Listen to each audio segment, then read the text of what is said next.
So, I'm sure a lot of you have seen these One Marvelous Scene videos by a lot of my favorite creators and people like me who just want to show support and talk about scenes that make us nerd out and analyze what makes them great.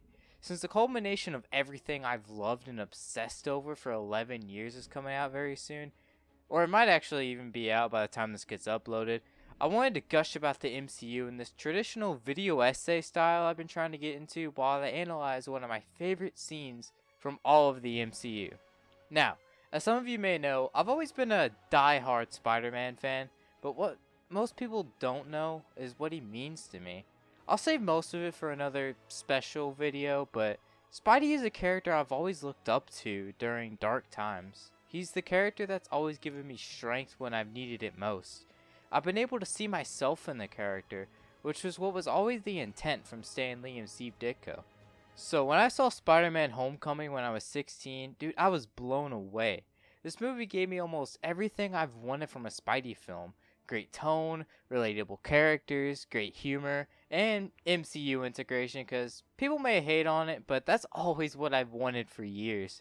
But what I wasn't expecting was to cry my eyes out. I know the scene has been done before, and you should definitely watch Play Content's video on it. He gives great insight into the scene, and it's definitely worth a watch. I've sat here for hours thinking of another scene, but none have gripped me the way this one does. This scene follows the part where Peter gets threatened and interrogated by Liz's dad, aka the Vulture. Like what was previously said, I really wanted to do that scene as well, but there's something about the scene at hand that truly impacts me. We see Spider-Man down on the ground, defeated. It honestly looks like he could die there. Pete definitely thinks so. We see him in his lowest point in the film. He's about to die and no one is there to save him. I see a lot of complaints that he's just Iron Man Jr. and doesn't do anything on his own, but I'd argue that it's a part of his arc, and this scene concludes it. Okay, ready?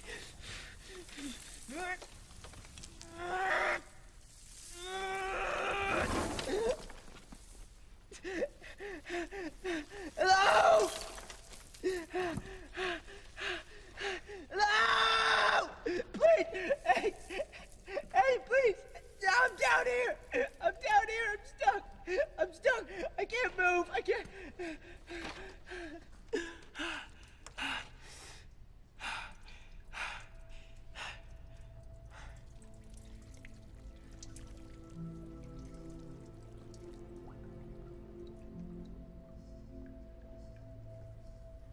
If you're nothing without this suit, then you shouldn't have it.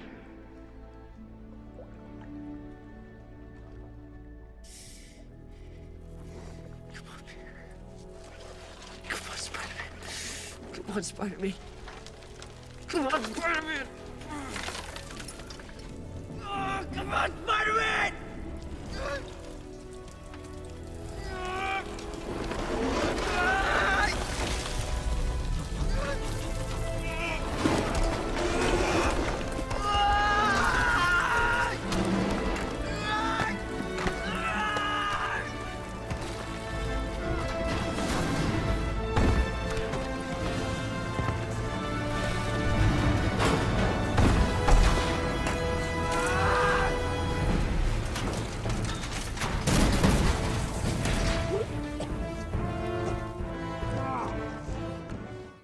The whole film, Peter wants nothing more than to prove himself and be a superhero.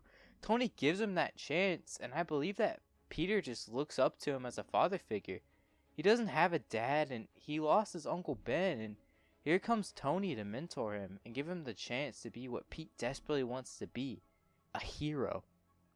Something he couldn't be for his Uncle Ben.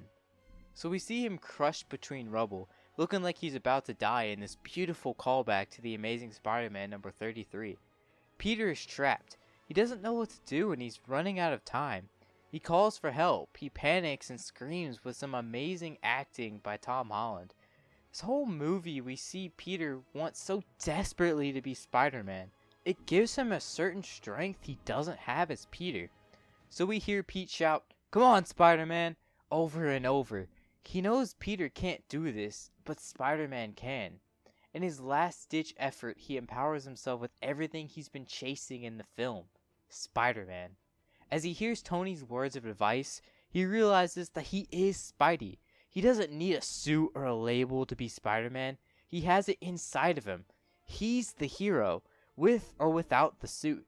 He channels this into one final push as he uses all of his force and pushes the rubble out of the way so he can go stop the crook that's ruined his day. The scene spoke to me on an emotional level. It sounds silly, but it gives me the strength to deal with my struggles and hardships. Yet again, it's another lesson I've learned through Spider-Man. Something new the web slinger made me feel that completely changes who I am. I fully believe this finishes Peter's arc of heavily relying on Tony. We'll have to wait till Far From Home to see if I'm right, but we can already see how Peter pushes away being Spider-Man in order to just enjoy his vacation. Just like at the ending of Homecoming where Peter nearly dies, he turns down Stark's offer to become an Avenger. It's there where Peter concludes his arc, and this is exactly why this is my favorite scene in the MCU and why it's truly one marvelous scene. Thanks for watching, guys. I'll link the One Marvelous Scene playlist in the description, so please go check out everyone else's amazing videos. I'm hoping mine can join the rest, but if not, I'm just glad I got to be a part of this movement and tell everyone why I love this scene so much. I plan on making more videos and MCU tributes, including a review of every MCU movie, so please stick around for that. I know this was like kind of short, but I really wanted to get this out before Endgame, so bear with me here. Anyway, if you want to support, follow my Twitch at porkchop118. Follow me on Twitter at porkchop118. Actually, Twitch is porkchop118YT. And here's your daily reminder to sub to We Are Soul TV. Now I'm out, y'all. Hopefully I see more of you in the future. I love you. Have a nice day. And peace out.